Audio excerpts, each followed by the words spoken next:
성도 여러분 반갑습니다. 오늘은 큐티의 삶 5번째 시간 말씀을 어떻게 묵상하고 또 어떻게 적용할 것인가에 대해서 한번 잠깐씩 살펴보도록 그렇게 하겠습니다. 처음으로 이제 묵상의 정의입니다. 히브리어로는 이제 묵상이라고 번역되어 있는 단어가 두 가지가 있는데요. 하나는 하가라는 것이고 하나는 시아프입니다. 그러니까 하가는 중얼거림, 수고하는 것, 궁리하는 것, 깊이 생각하는 것을 의미하는 것이고, 시아프는 하나님의 행위와 말씀에 대해서 조용히 성찰하는 것, 혹은 하나님의 역사를 큰 소리로 외치는 것을 말한다라는 것이죠. 이 두 가지를 좀 조합해서 생각을 해보면, 묵상이라고 하는 것은 이제 말씀을 반복해서 읽고 생각하고 흥얼거리면서 하루 종일 그 말씀을 음미하고 되새김질하는 것이다. 그렇게 볼 수가 있겠습니다. 자, 그러면 말씀을 묵상하는 방법도 중요하겠죠.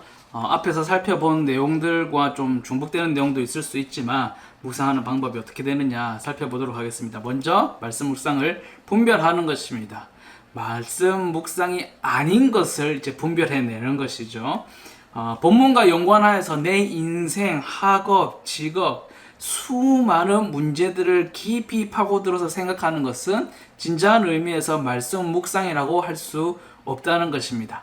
말씀을 묵상해야지 문제를 묵상하고 있는 경우가 생길 수 있단 말이죠. 이제 말씀으로 계속 돌아와야 된다. 단지 말씀을 읽고 생각의 주제를 정해서 내 생각, 그 생각에 골똘히 몰두하는 것도 말씀 묵상이라고 하기는 좀 어렵겠죠. 내 생각이 아니라 말씀이 무엇을 이야기하시는지를 묵상하는 것입니다. 그러니까 나 개인의 참선이나 어떤 명상이 아니라 묵상으로 들어와야 된다. 욕망과 세상과 세상의 번뇌에서 벗어나고자 자아와 사고를 벗어 던지고 자기를 비워내는 그런 어떤 명상도 말씀 묵상이라고 할 수가 없다. 그래서 우리는 말씀을 읽는 것부터 이제 중심적으로 시작하는 것이죠. 반복하여서 읽고 소리내서 읽든지 침묵으로 읽든지 여러 가지 방법으로 읽고 또 말씀드렸던 것처럼 각종 번역본 성경으로 읽기도 할 수 있겠죠. 그리고 본문의 의미를 깊이 생각하면서 읽는 것입니다. 그 다음에 관찰하는 거죠. 중심 단어를 찾는 거 말씀드렸었고, 그 다음에 목록을 작성하고 육하 원칙으로 질문하면서 분석하는 내용까지, 그리고 기계적으로 생각하고 글을 쓰는 작업이 아니라는 것을 생각하면서 이런 일들을 해야 됩니다. 중심 단어 찾아야지, 목록을 기록해야지, 육하 원칙을 써봐야지, 이렇게 학생들이 어떤 과제물을 처리하듯이 기계적으로 생각하고 글 쓰는 작업이 아니라 이 말씀의 의미를 잘 깨닫기 위한 노력들로 이런 부수적인 것들이 필요하다. 그래서 우리는 말씀의 본 의미를 묵상하고 깨닫는 일에 집중하고 있다는 것을 늘 생각을 해야 하겠습니다. 묵상할 때 유념할 점도 있겠죠. 묵상의 대상은 언제든지 하나님과 하나님의 말씀이다. 1차적인 이제 묵상의 대상, 본 묵상의 제일 목적은 하나님과 하나님의 말씀이라는 것이죠. 복잡단한 이 삶을 좀 묵상하다 보면은 어느덧 내 인생을 현재 지금도 짓누르고 있는 그런 상황과 문제에 대해서 생각에 빠지기 쉽습니다. 거기에 머물러 있기가 쉬워요. 그런데 이럴 때일수록 묵상할 때에 하나님께로 돌아가고 하나님의 말씀에 대해서 집중하는 그런 집중력들이 필요하다. 묵상은 침묵 속에서 하나님과 하나님의 말씀을 향해 나아가는 과정입니다. 침묵이라고 하는 것은 나의 침묵뿐만 아니라 주변의 침묵을 얘기하는 거예요. 우리 같은 경우에는 핸드폰, TV, 바깥에 차의 시끄러운 소리들, 여러 가지 소음이 정말 끊임없이 이제 우리를 둘러싸고 감싸고 있습니다. 우리가 평소에 잘 못 느끼는 것 뿐이죠. 그런데 이런 끊임없이 소리를 내고 잡음을 내는 그 가운데서 이 모든 소리로부터 해방되어서 영적으로 하나님께 나아가는 침묵의 시간이라는 것이죠. 우리가 인식을 하든 못하든 이 많은 나는 소리들이 우리의 마음과 우리의 정신과 어떤 집중력들을 흐트리게 하기 때문에 조용한 곳에서 하나님의 말씀으로 나아가야 한다. 그리고 묵상은 매일 하나님께 나아가는 삶의 중심점이라는 거죠. 우리가 하루 뭐 3끼, 적게 드시는 분들, 아침 안 드시는 분들은 이제 2끼 이상의 식사를 꼬박꼬박 챙겨 먹고 그렇게 하면서 밤만 되면은 그냥 매일매일 이제 피곤하다고 잠을 챙기면서, 마찬가지로 우리가 하나님의 백성이라면, 하나님께로 구원받은 새로운 거듭난 사람이라면 매일매일 묵상으로 하나님 앞에 나아갈 필요가 있다라는 것이죠. 그렇다고 해서 이제 하루 빼먹었다고 내가 큰 심판을 받는다든지 뭐 그렇게 율법적인 준수로서 생각할 필요는 전혀 없겠다. 그리고 이제 적용으로 나아갑니다. 적용이란 무엇이냐? 적용의 정의. 적용은 관찰을 통해서 우리가 발견한, 해석을 통해서 이해한 그런 진리들을 우리의 삶 속에 투영하고 실천하는 것을 말하는 것입니다. 하나님의 말씀은 어느 시대를 막론하고 적용이 가능하고 적실성을 가지고 있다. 언제든지 적절하고 가장 좋은 해답을 주시는 그런 성질을 갖고 있다라는 것이죠. 그래서 우리가 이건 아니지, 이거는 지금 시대에 맞지 않다, 이런 것이 아니라 그 시대에 그런 말씀을 주셨다면 지금 이 상황에는 이 말씀이 어떻게 적용되는가를 우리가 살펴볼 필요도 있겠고, 적용으로 가져오기에 필요한 방법이 되겠죠. 효과적으로 말씀을 적용하는 방법에 대해서 생각을 해보죠. 구체적으로 우리가 적용을 해야 하는데, 단지 내 생각의 차원에서 멈추지 않고 구체적인 삶으로 실천되어져야 된다라는 것입니다. 내 생각, 머릿속만 복잡해요. 내가 할까 말까, 이렇게 하면 복을 받나 안 받나, 이렇게 하면 은혜가 되나 안 되나, 이런 머릿속에서 차원문에서만 멈추면 실천이 안 돼요. 실천. 구체적으로 적용을 해야 합니다. 이것이 옳고 그르다에서부터 시작해서, 그럼 옳은 행동은 무엇이고 그른 행동은 무엇인가, 그러면 내 삶 속에 그런 행동들이 무엇이 있는가, 해야 될 행동들이 무엇이 있는가, 그런 구체적인 적용들이 필요하다는 것이죠. 내가 이렇게 하던 것을 몇 번을 줄여야 되겠다, 혹은 더 해야 되겠다라는 것도 구체적인 적용 중에 하나가 되겠습니다. 그리고 실현 가능한 적용을 해야 되겠습니다. 내 삶 속에서 실제로 실천될 수 있는 것으로 제한이 되어야 되겠죠.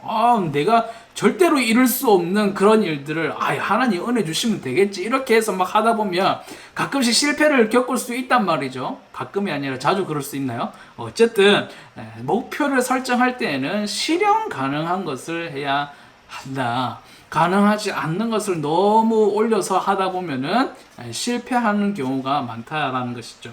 내게 주신 은혜로 말미암아 너희 각 사람에게 말하노니, 마땅히 생각할 그 이상의 생각을 품지 말고 오직 하나님께서 각 사람에게 나누어 주신 믿음의 분량대로 지혜롭게 생각하라.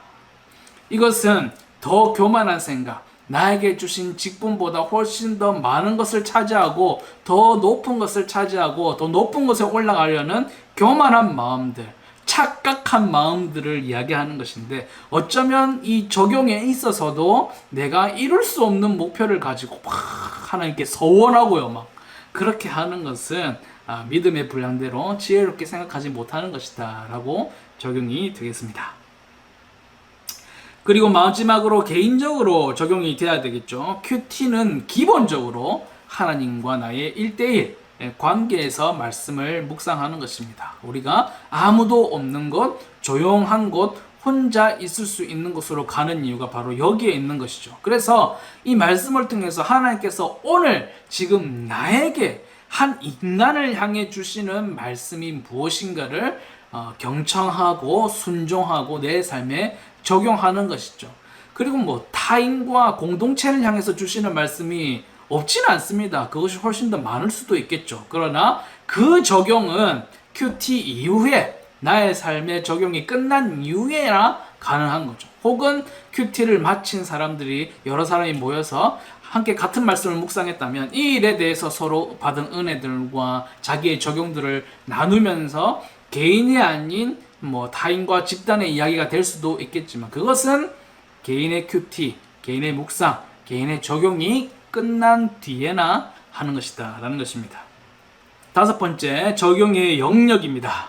모든 성경은 하나님의 감동으로 된 것으로 교훈과 책망과 바르게 함과 의로 교육하기에 유익하니 이는 하나님의 사람으로 온전하게 하며 모든 선한 일을 행할 능력을 갖추게 하려 합니다. 디모데후서 3장 16절에서 17절 말씀이죠.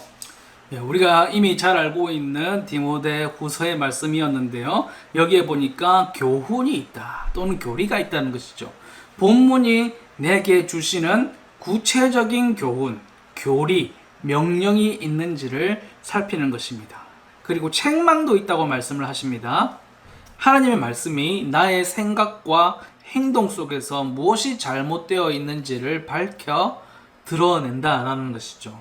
하나님의 말씀은 온갖 생각의 씨앗들이 뿌려져 있는 마음의 정원을 수루 살피고 다닙니다. 그 후에 진리를 방해할 잡초들이 무엇인지를 보여주시고 또 마음의 정원에서 잡초를 뽑도록 명령을 하신다는 거죠.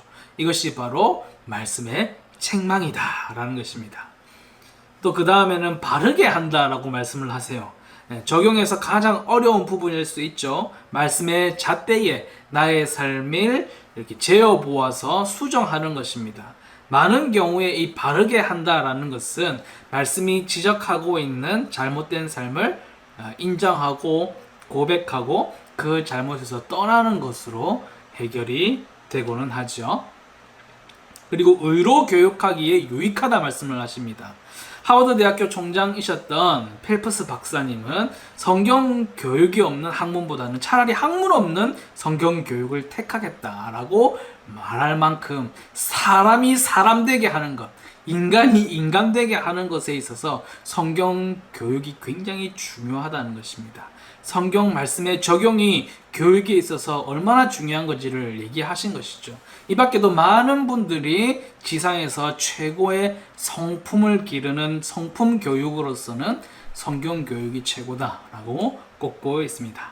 마지막으로 본복입니다. 성경이 오늘 본받을 만한 예를 보여주고 있는가, 아니면 또 본받지 말아야 될 예를 보여주는 경우도 많이 있겠죠. 그것을 살펴서 삶에 적용을 해야 하겠습니다. 여섯 번째로 오늘 내게 주시는 말씀의 교훈을 찾는 거죠. 큐티에서 최종적으로 정리해 보면서 질문할 것 두 가지가 있습니다. 오늘 본문은 하나님이 어떤 분이신지를 말씀하시는가, 하나님에 대해서 무엇을 말씀하시는가, 하나님에 대한 질문을 하는 것이고요. 두 번째는 오늘 본문은 나에게 어떤 교훈을 줍니까? 라는 것입니다. 이전에 읽었던 디모데후서 3장 16절 17절 말씀에도 모든 유익함과 능력을 갖추게 하는 데 있어서 나에게 어떤 교훈을 주고 계시느냐를 찾는 것이 이제 마지막 두 가지 질문이 되겠습니다. 효과적인 묵상을 위해 10계명, 10가지 정도는 기억할 필요가 있다는 것인데요. 한번 쭉 살펴보도록 하겠습니다. 첫 번째로는 묵상은 경건에 좋은 습관을 가지는 것이다. 습관은 자기 결단에서부터 시작된다. 묵상은 하루아침에 이루어지지 않는다. 특별한 비법이 있는 것이 아니라는 것이죠. 성실과 인내로 이 묵상의 실력이 점점 더 이제 늘어나게 된다는 것이죠. 묵상은 방법보다는 사실은 습관의 문제다. 본문을 정확하게 관찰해야 한다. 여섯 번째로 묵상의 중심은 내가 아니라 하나님이시다. 일곱 번째로 기납적으로 묵상한다. 8번 적용은 삶의 실천이다. 9번 경건을 위한 시간 관리에 충실해야 한다. 10번 묵상 훈련 프로그램에 참여한다 라는 것입니다. 지금도 참여하고 계시는 것이죠. 여기까지 우리가 어떻게 말씀을 묵상하고 적용할 것인가에 대해서 좀 정리해보는 그런 시간들을 가졌습니다. 쭉 정리해보면 습관을 가지는 것, 결단하는 것에서부터 이 일들이 시작하게 되고 다른 멍도가 있는 것이 아니라 계속해서 진행함으로 인해서 나의 묵상의 어떤 내공, 실력이 늘어날 수 있다는 것, 그리고 늘 하나님의 말씀에 집중해야 된다. 나의 상황을 묵상하는 게 아니라 하나님의 말씀을 묵상하고 말씀의 진리로부터 내 삶의 현장에, 상황에 적용이 되어야 된다는 것을 오늘 보게 되었습니다. 말씀 묵상하는 데에 점점 더 내공이 쌓여가는 저와 여러분이 되기를 바랍니다. 감사합니다.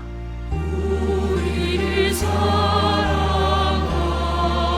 사랑하신 자비의 주와 아버지, 주께로 나아갈 때에 기도드리사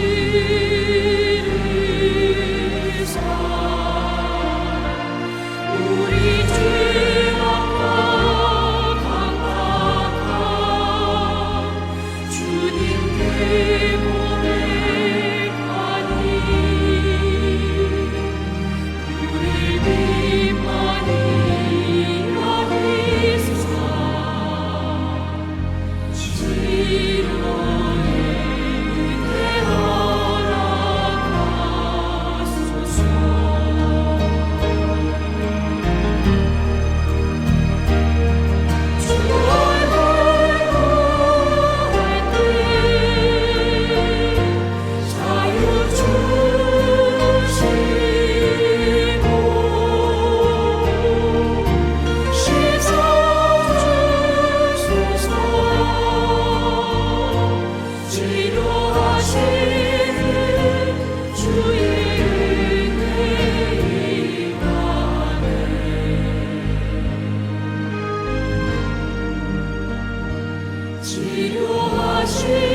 치료하시는 주의 은혜를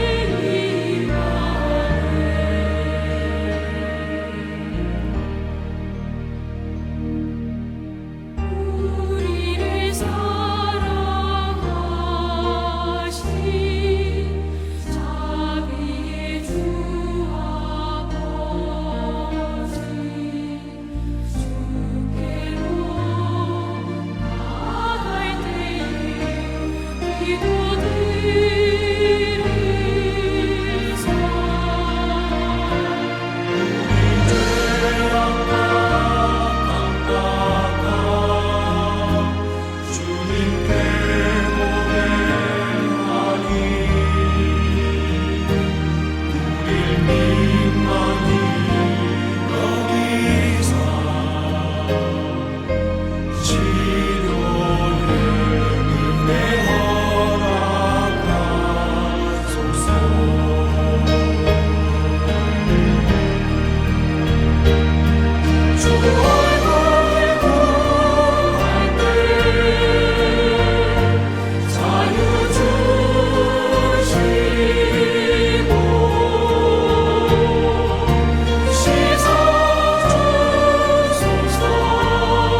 치료하시는 주의